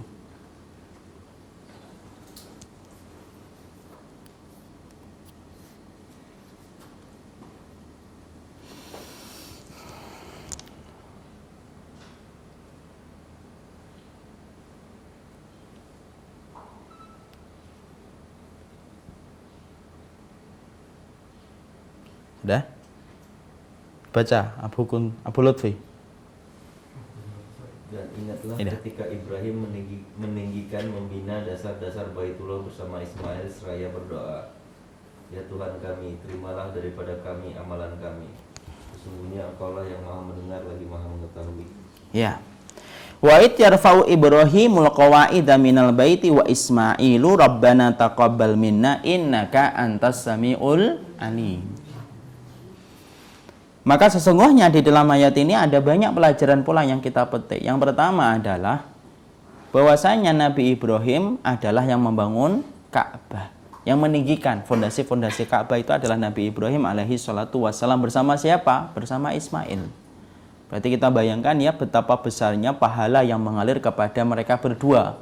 Karena setiap hari, setiap waktunya Ka'bah tidak pernah sepi. Kita bisa bayangkan itu. Bagaimana beruntungnya Nabi Ibrahim ketika dia beruntung bersama Ismail. Kemudian yang meninggikan fondasi Ka'bah itu adalah mereka berdua. Dan hari ini pun masih mengalir ketaatan dan ibadah di Ka'bah. Maka mengalir pula karena itu merupakan ketaatan, buah dari ketaatan yang dilakukan oleh Nabi Ibrahim dan Nabi Ismail alaihissalam. Pelajaran yang kedua yang kita dapati itu apa? Bahwasanya para nabi adalah orang-orang yang mereka itu ketakutan kondisi hati dan sanubarinya. Kenapa? Nabi Ibrahim itu Khalilur Rahman, kekasihnya Allah. Tetapi ketika Nabi Ibrahim itu mendapatkan dari Allah langsung bahwasanya dia itu adalah kekasihnya Allah, itu tidak menjadikan Nabi Ibrahim itu hatinya tidak penuh rasa takut. Tidak ada itu, walaupun disebut kekasihnya Allah itu namanya orang yang beriman, hatinya penuh rasa takut. Kan beda kan kalau kita, ya apa? Kalau ada orang yang ngomong saya cinta banget mas sama kamu mas, itu biasanya hati kita, oh sudahlah ini jadi milik saya dia. Beda dengan Nabi Ibrahim. Nabi Ibrahim itu ketika beliau diangkat oleh Allah menjadi kekasihnya, tetapi hatinya Nabi Ibrahim itu ketakutan. Mana Ustaz dalil yang menunjukkan ketakutan? Tuh loh, ketika doanya Nabi Ibrahim berkata, Rabbana taqabbal minna innaka antas samiul alim. Nabi Ibrahim itu khawatir bahwasanya amal yang dia lakukan ketika membangun Ka'bah itu tidak diterima oleh Allah. Ketika kemudian dia khawatir, makanya kemudian Nabi Ibrahim itu berdoa, Rabbana taqabbal minna, ya Allah terimalah apa yang kami bangun, sesungguhnya Engkau adalah Maha mendengar lagi Maha mengetahui. Orang yang beriman itu hatinya ketika beramal itu jangan merasa pede dengan amal yang telah dikerjakan. Kenapa? Tidak ada yang menjamin amal kita itu pasti diterima. Seorang petani aja tidak pernah mampu memastikan bahwasanya dia akan panen kok. Seorang pegawai saja tidak mampu memastikan kalau dia memberikan laporan kepada atasan itu pasti diterima oleh atasan. Maka kurang lebihnya orang yang beriman itu sebagaimana hatinya Nabi Ibrahim. Walaupun dia bergelar dengan Khalilur Rahman, tetapi tidak menjadikan dia itu merasa pede dengan apa yang telah dia kerjakan. Dia mengetuk pintu langit supaya amalnya dia itu diterima oleh Allah. Nah, ini pentingnya. Yang ketiga apa? Penting loh meminta amal kita diterima dalam untayan doa itu penting.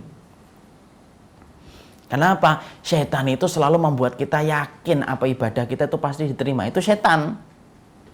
Orang itu kalau merasa yakin ibadahnya telah diterima itu apa? Ya apa adanya dan ala kadarnya. Dia mudah merasa pasti diterima kok. Apalagi ditambah lagi dengan sebuah jargon yang baik tapi sering menipu. Apa itu? Allah kan maha baik, Allah maha tahu deh insya Allah. Akhirnya apa? Ya sudah, akhirnya tidak memperhatikan dalil, tidak memperhatikan ittiba. Sudahlah Allah maha tahu kok. Allah maha baik insya Allah. Padahal enggak loh.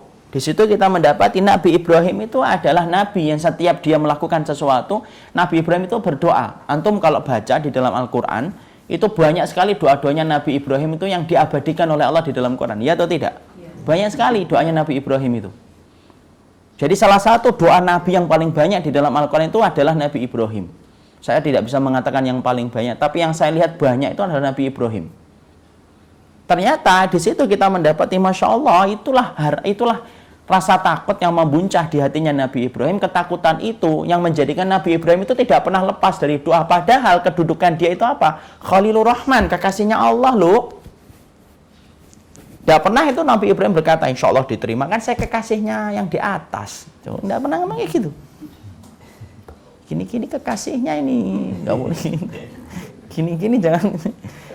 Tapi Masya Allah, Nabi Ibrahim mengetuk pintu langit, bahkan sampai kemudian supaya anak-anaknya tidak kena kesyirikan pun Nabi Ibrahim itu meminta, Rabbi wajnubni wa bunayya anak budal asnam. Tuh doanya Nabi Ibrahim lagi. Kemudian doanya Nabi Ibrahim, kemudian apa?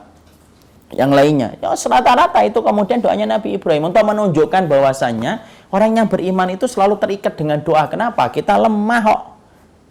Makanya di dalam sebuah hadis qudsi Allah mengatakan, sesungguhnya manusia itu apa? Kullukum arun, kalian itu semuanya telanjang kecuali orang yang aku berikan pakaian. Kullukum dhalun, kalian itu semuanya itu tersesat kecuali aku yang berikan petunjuk.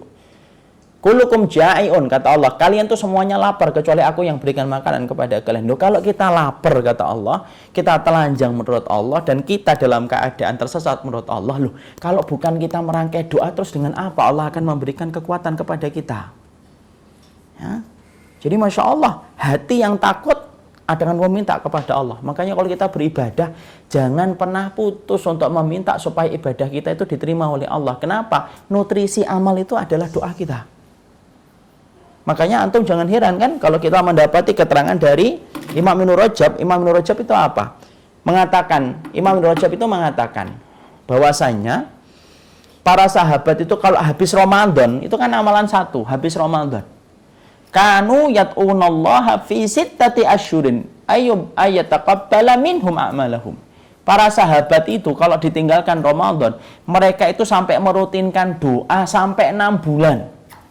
Supaya amal mereka itu diterima oleh Allah di bulan Ramadan. Itu sampai 6 bulan. Itu hampir sama dengan Nabi Ibrahim membangun Ka'bah sampai mengatakan Rabbana taqabbal minna. Ya Allah, terimalah kami ya Allah. Karena apa? Nutrisi doa itu adalah, nutrisi amal itu doa kita untuk menjadikan amal itu mampu membuka pintu langit. Tidak semua amal loh kemudian mampu menyentuh pintu langit diterima oleh Allah menjadi mizan kebaikan. Belum tentu. Maka bisa jadi ada orang nanti ketika ditimbang, loh dulu saya hajinya kok tidak kelihatan di timbangan ini yang mana ya Allah? Karena bisa jadi hajinya itu rusak kan? Bisa jadi kemudian puasanya juga rusak. Loh, saya dulu tiap hari kan puasa Daud. Kok dalam timbangan nggak ada ya? Malah yang ada itu yang kecil-kecil. Bisa jadi rusak. Kenapa? Banyak sekali perkara-perkara yang amal itu yang tidak diterima oleh Allah ketika tidak sesuai dengan apa yang ditetapkan oleh Allah. Nah kalau kita tidak memperkuat dengan doa, terus dengan apa kita? Batu bata ketika ditaruh dalam satu tingkat saja, kalau tidak dikasih perekat yang bernama semen aja tidak akan merekat menjadi kokoh. Maka amal pun memerlukan sebuah kekuatan. Dan kekuatan itu apa? Kekuatan itu adalah doa. Itu yang kita belajar. Yang kedua adalah bagaimana Nabi Ibrahim itu menyandarkan kekuatannya itu dengan doa. Makanya ketika Nabi Ibrahim itu dibakar, itu kemudian mengucapkan apa? Hasbunallah wa ni'mal wakil, ni'mal maula wa ni'man nasir. Masya Allah, itu doanya Nabi Ibrahim. Makanya dengan doa itu kemudian Allah katakan apa? Bardan wa salaman. Allah kemudian ya narokuni, wahai apiku, jadikanlah dirimu bardan wa salaman. Yaitu jadikanlah dirimu itu bardan, dingin, wa salaman. Dan kemudian menyelamatkan. Saya ingin tanya nih, kenapa sih ada kata wa salaman? Wa salaman itu artinya apa? Menyelamatkan. Kenapa ada kata menyelamatkan? Dingin bisa mematikan juga. Mumtaz. Karena kalau Allah mengatakan ya narokuni bardan, jadikanlah dirimu dingin, Nabi Ibrahim itu bisa langsung mati. Kenapa? Saking dinginnya api itu. Karena api itu bisa menjadi dingin dan dingin itu bisa mematikan. Makanya Allah mengatakan bardan wasalaman. Jadikanlah dirimu itu dingin dan kemudian menyelamatkan. Jadi dinginnya pas sesuai dengan kondisi yang bisa dilalui oleh manusia. Itu indahnya. Dan itu doanya apa? Nabi Ibrahim itu hasbunallah. Ini doa ini yang paling sering ini saya sering dengerin orang-orang Suriah itu sering berdoa dengan hasbunallah gitu. Ibu-ibu yang saya sering ceritakan itu yang datang ke rumah sakit yang gula darahnya sampai 500 itu cerita tentang dua anaknya nangis ketika dua anaknya diambil oleh Nusairi sampai berkata kalau hidup-hidup di penjara mana, kalau mati di mana kuburannya. Nangis. Tapi kemudian sekejap dia berhenti dari tangisannya ketika ngomong apa doanya? Hasbunallah. Itu langsung berhenti. Masya Allah ya. Doa itu kalau diucapkan sama orang yang ngerti betul hanya kepada Allah dia bersandar, itu beda. Saya tuh dengerin kata hasbunallah itu sering dari kecil. Tapi beda banget ketika mendengarkan itu dari seorang ibu-ibu yang tua ketika datang ke rumah sakit dalam kondisi gula darahnya nyentuh 500.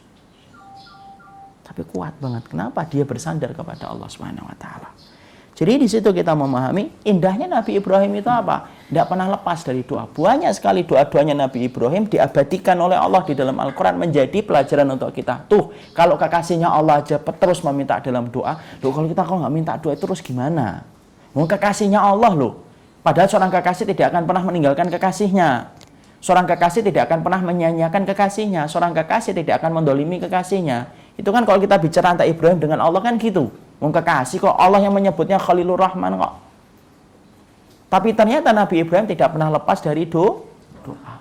Kenapa? Dahsyatnya doa. Dan itulah yang harusnya menjadi sumber kekuatan bagi hambanya Allah. Doa, doa, dan doa. Itu yang kedua. Sekarang yang ketiga. Kita ambil. Yang ketiga mari kita baca surat As-Saffat 102.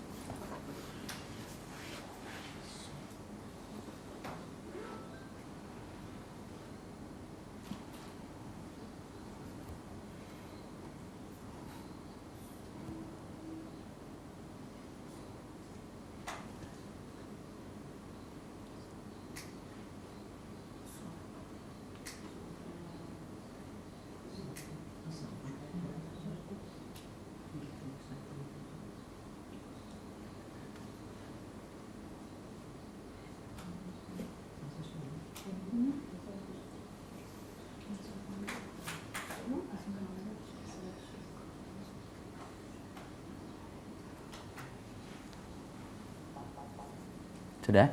Kita baca. Siapa yang tidak ketemu? Baca. Maka tatkala anak itu sampai pada umur sanggup berusaha bersama-sama Ibrahim, Ibrahim berkata, "Hai anakku, sesungguhnya aku melihat dalam mimpi bahwa aku menyembelihmu. Maka pikirkanlah apa pendapatmu." Ia menjawab, "Hai bapakku, kerjakanlah apa yang diperintahkan kepadamu. Insya Allah kamu akan mendapatiku termasuk orang-orang yang sabar." Tuh. Di sini yang ketiga yang kita dapati pelajaran yang penting dalam kehidupan Nabi Ibrahim yang Allah maktubkan di dalam surat As-Saffat 102 itu apa? Yaitu adalah taat tanpa tapi, patuh tanpa syarat. Ini, kenapa? Karena sesungguhnya nampak betul bagaimana taatnya seorang Ismail dan patuhnya seorang Ibrahim. Patuh tanpa disertai dengan syarat, taat tanpa disertai dengan tapi. Sebelum saya nerangkan lebih panjang lagi, dialog ini diabadikan oleh Allah loh, ngelewatin lorong sejarah ribuan tahun sampai ke kita hari ini. Dialog ini sudah ngelewatin ribuan tahun. Ya, tidaklah Allah abadikan satu dialog kecuali apa? Kecuali di situ di dalamnya ada ribuan hikmah. Karena Allah ridho banget terhadap doa, terhadap dialog ini sampai Allah abadikan. Dan kalau kita membaca di dalam tafsirnya, kalau kita membaca dalam kitab Al-Bidayah wan Nihayah, ternyata dialognya itu kemudian tidak hanya berhenti di situ. Bukan hanya berhenti ini arafil manami anni adbahu kafang durmada taraqala ya abatif almatu marsata juduni insyaallah minas sabirin. Bukan hanya itu saja. Tapi kemudian di situ dialognya itu berlanjut ketika Nabi Ismail, ketika Nabi Ibrahim dan Nabi Ismail kemudian sudah pasrah, ternyata dialognya itu berlanjut. Apa dialog lanjutannya? Nabi Ismail itu berkata itu. Nabi Ismail itu berkata kepada siapa? Nabi Ismail berkata kepada Ibrahim, "Usdud ribati hatta la at-tarib." Wahai ayahku, ini kencengkan ini. Tanganku ini sama kakiku ini. Hatta la at-tarib, supaya kemudian tidak bergerak-gerak. Masya Allah. Dulu sebelum saya membaca apa yang disampaikan oleh Imam Ibnu Katsir dalam kitabnya Al-Bidayah wan Nihayah, menyangka bahwasanya Nabi Ibrahim itu dan Nabi Ismail cuma ditidurkan di atas batu, di atas pelipisnya, kemudian langsung diayunkan itu goloknya, disembelih. Ternyata enggak, diikat. Kayak ngikat kambing. Diikat, kemudian diikat. Dan ketika kemudian sudah ditidurkan, ternyata Nabi Ismail itu merasa bahwasanya ikatannya itu kurang kenceng. Nabi Ismail yang ngomong, "Usdud ribati hatta la at-tarib." Ayahku ini kurang kenceng ini. Coba kencengkan dulu supaya tidak bergerak-gerak. Masya Allah loh. Pada saat itu mereka tahu nggak kalau akan diganti dengan domba? Nggak ngerti. Kalau akan ngerti diganti domba kan beda cerita, ya kan? Nggak ngerti. Ayo potong-potong, entar lagi juga diganti sama domba. Nggak ngerti. Betul-betul nggak ngerti. Dan saya nggak pernah duga loh itu. Itulah indahnya kalau kita nyari ilmu. Nyari ilmu, kita gali, akhirnya kita ngerti kan kayak tadi. Kita hanya tahu ternyata Nabi Ibrahim itu tidak mencari Tuhan. Dia lagi mendebat kaumnya. Ini pun saya dapatkan dari para ulama salafus saleh ketika mengatakan Nabi Ismail itu kemudian diikat. Dan kemudian Nabi Ismail sendiri yang ngomong, ini cepet, jangan terlalu longgar. Kencengkan lagi. Hatta la at-tarib, supaya nanti ketika disembelih saya nggak bergerak-gerak. Masya Allah itu. Selesai? Belum. Bapak dan Ibu tidak akan pernah bayangkan itu. Apa yang luput dari apa yang kita bayangkan itu ternyata terucap dengan lisannya Ismail. Itu saking detailnya Ismail memandang sesuatu. Lalu kemudian dia berkata, "Ukfuf siyabaka hatta la yantaji min dami fatangkusu min ajri fatarahu ummi fatahzan." Bapakku sudah dikencengan nih. Itu lo bajumu tolong dilipat. Gamismu dilipat dulu. Supaya nanti kalau kemudian muncratanku kena ke bajumu, itu nanti ngurangin pahalaku. Kenapa? Ngotorin bajumu, darahku. Tolong dilipat dulu. Masya Allah, masih mikirin baju bapaknya. Tolong dilipat dulu. Supaya kemudian tidak ngotorin baju kamu. Aku khawatir nanti kalau ngotorin bajumu, nanti ngurangin pahalaku. Itu loh, saking baktinya Nabi Ismail kepada Ibrahim. Makanya kemudian para ulama sampai menerangkan tingkat baktinya Nabi Ismail kepada Ibrahim itu luar biasa.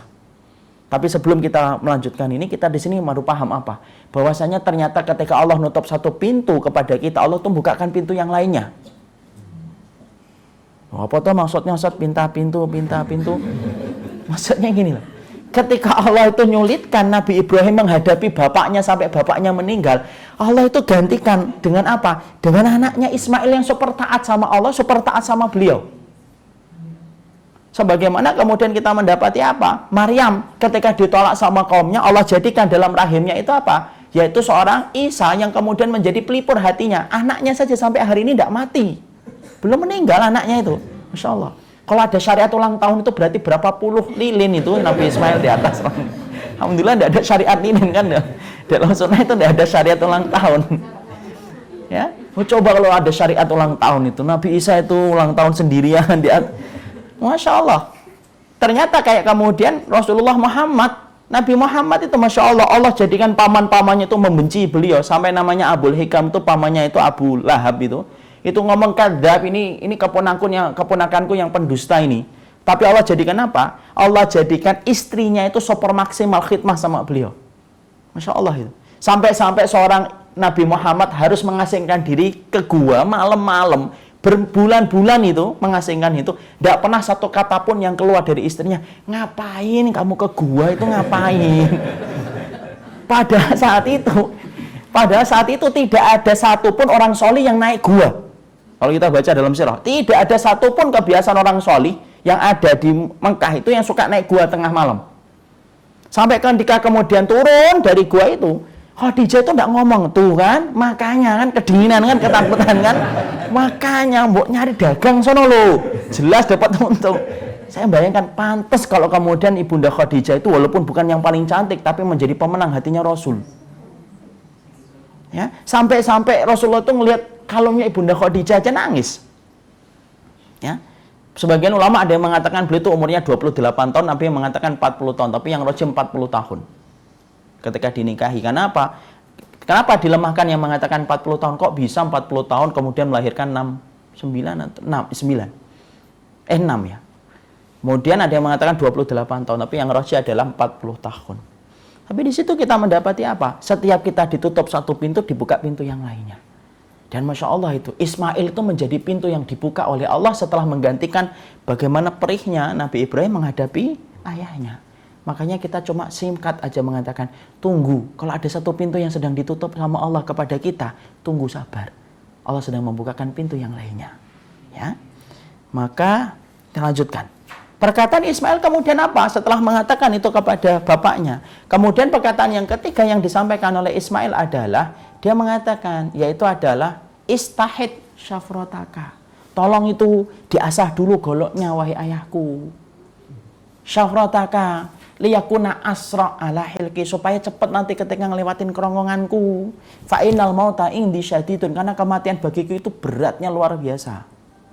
Makanya ada syariat bagi kita dalam sunnah itu apa? Untuk kemudian mengasah betul golok kita sebelum kita nyembelih kambing. Itu ya jadi syariat omongannya Nabi Ismail, Masya Allah. Sampai jadi syariat omongan itu. Maka kemudian setiap gajal itu kemudian diperintahkan bagi mereka untuk kemudian mengasahnya. Kemudian yang berikutnya apa? Selesai? Belum.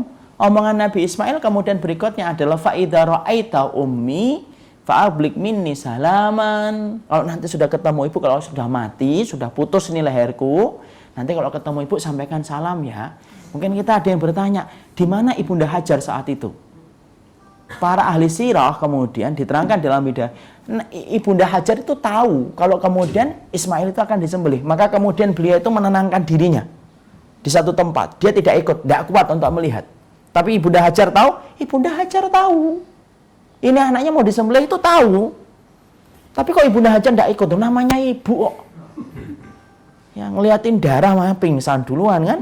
Dia mengajaknya, dia menenangkan diri, tapi tidak kemudian memberontak, tidak kemudian dia menolak.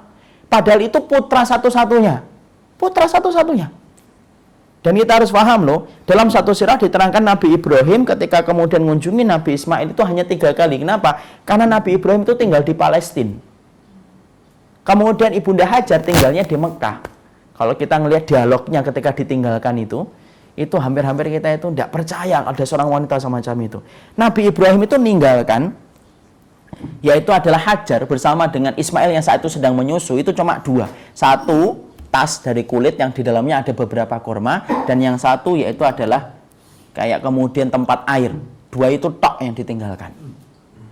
Kemudian Nabi Ibrahim mengarahkan kemudian tunggangannya menuju ke Palestina. Kenapa? Untuk kemudian bersama lagi dengan Sarah. Ya. Kemudian Hajar ketika diturunkan, kemudian ditinggal Nabi Ibrahim. Nabi Ibrahim tidak melihat ke belakang. Sampai kemudian Hajar berkata, kamu tinggalkan aku kepada sebuah tempat yang tidak ada kehidupan semacam ini. Kemudian Nabi Ibrahim tetap diam. Kemudian Hajar cuma berkata singkat, setelah kemudian tidak dijawab oleh suaminya, apakah engkau tinggalkan aku di sini karena perintah Allah? Nabi Ibrahim sembari tidak melihat mengatakan, iya. Kemudian Hajar diam.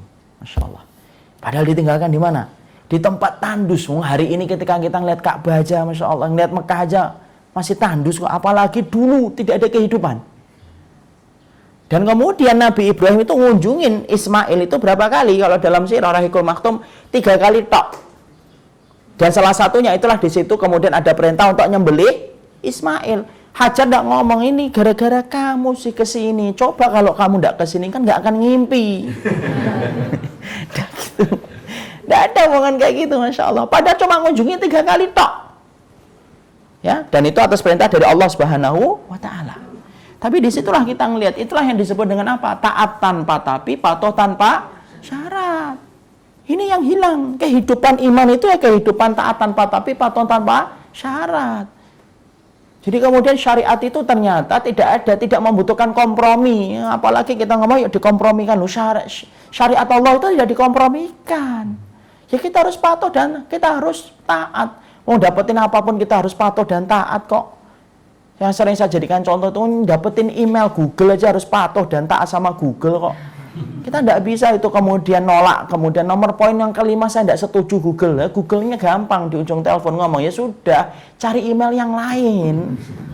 Padahal cuma cari email EMAILA. Email toh itu harus patuh loh. Dapetin surganya Allah kok milih-milih. Kalau cocok diambil, tidak cocok ditinggal ya tidak bisa lah. Itu bukan tipe khasnya, itu bukan karakteristik iman. Karakteristik iman itu ya taat tanpa tapi, patuh tanpa syarat. Dan ingat loh, mematuhi syariat Allah itu untuk menghidupkan kita sendiri. Kenapa? Karena pada dasarnya orang yang tidak ngikutin syariat Allah dan tidak mengikutin sunnah itu pada dasarnya dia mayat hidup. Mana dalilnya? Kita buka surat Al-Anfal 24. Al-Anfal 24.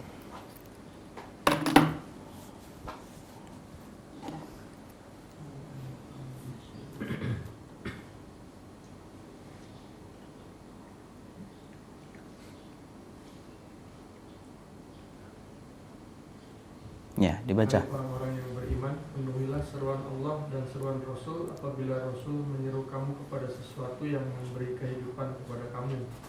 Ketahuilah bahwa sesungguhnya Allah membatasi antara manusia dan hatinya, dan sesungguhnya kepadanya lah kamu akan dikumpulkan. Ya. Di situ kita mendapati ya ayyuhalladzina amanu stajibu lillahi walir rasul idza ta'akum lima yuhyikum. Itu jelas itu. Wahai orang-orang yang beriman, penuhilah panggilan Allah jika kemudian memanggil kalian lima yuhyikum terhadap perkara yang menghidupkan kalian. Jadi syariat itu mengeluarkan kita dari kematian. Kenapa? Kebodohan itu kematian.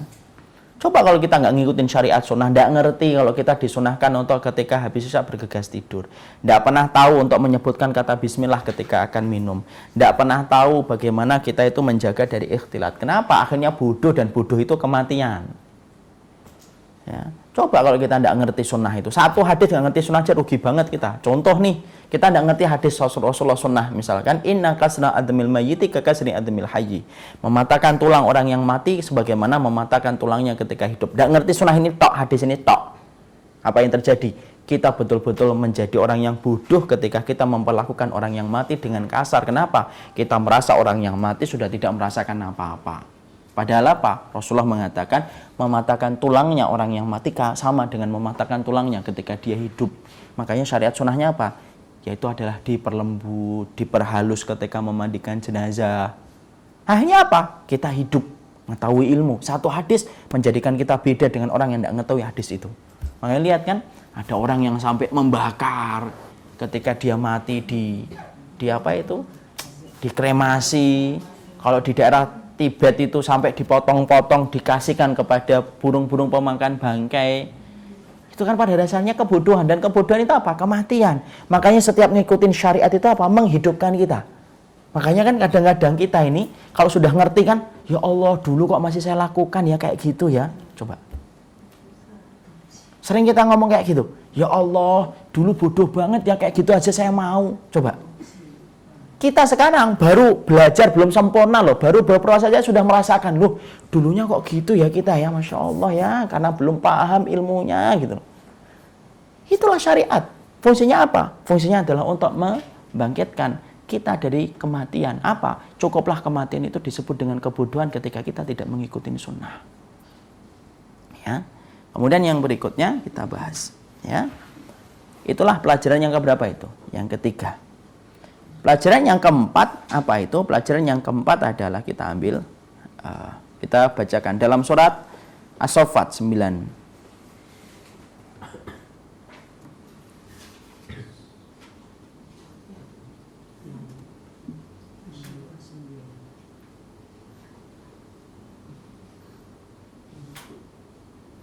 As-Saffat 95-98. Abu Lutfi dibaca.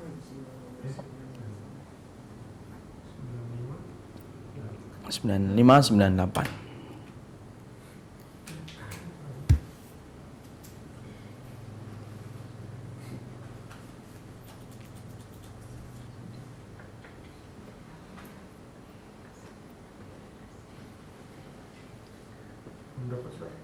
Belum dapat, sudah dapat. Ibrahim berkata, apakah kamu menyembah patung-patung yang kamu pahat itu?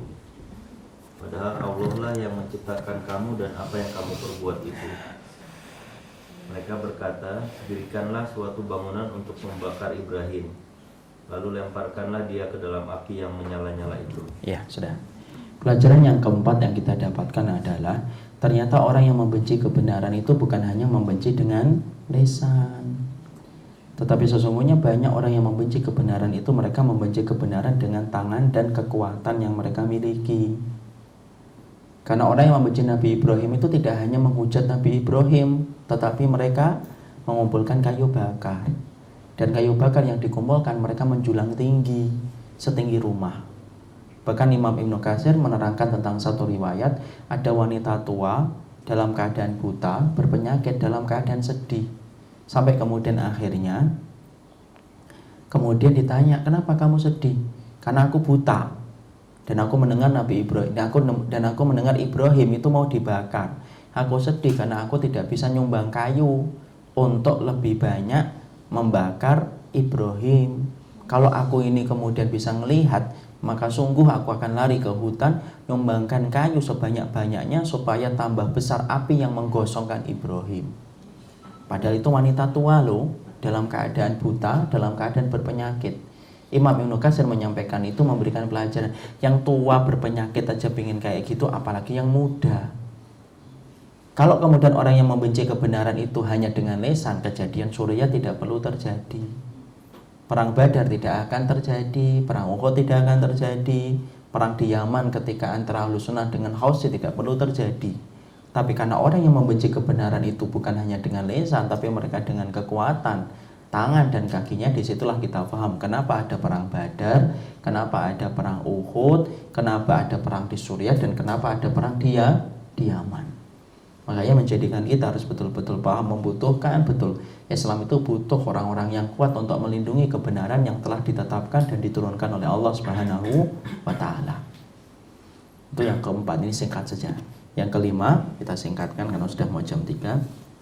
Yang kelima, apa kemudian yang kita petik? Yang kelima adalah sesungguhnya berkontribusilah kepada Islam. Kenapa Ustadz? Karena ketika api itu membakar Nabi Ibrahim, ada dua binatang yang ikut serta membantu memadamkan api. Bukan cicak, tapi adalah semut, dan kemudian adalah kodok. Kalau kodok disebutkan oleh San'ani dalam kitabnya 10 Salam, kalau semut disebutkan oleh Imam Ibnu Katsir. Ternyata banyak binatang yang memberikan kontribusi sama Islam, memberikan kontribusi untuk berpihak kepada kebenaran. Semut itu ketika ngambil air, tahu nggak kalau air yang diambil itu sedikit? Tahu. Mampu nggak membakar, mampu nggak memadamkan. Semut ngerti kok asapnya itu membumbung tinggi. Kalau dibaca-baca dalam riwayat itu membumbung tinggi sampai burung yang lewat tuh nanti mati, saking panasnya itu. Semut ngerti, tapi semut itu memberikan kontribusi walaupun dengan air. Untuk apa? Untuk menunjukkan ini loh ya Allah, aku berpihak kepada nabimu. Sebagaimana kodok pun ketika ngambil, kodok pun juga tahu dia itu tidak akan mampu memadamkan api, tapi kodok tetap ngambil. Kenapa? Untuk menunjukkan ini loh yang aku bisa lakukan walaupun hanya dengan membawa air, walaupun tidak memadamkan.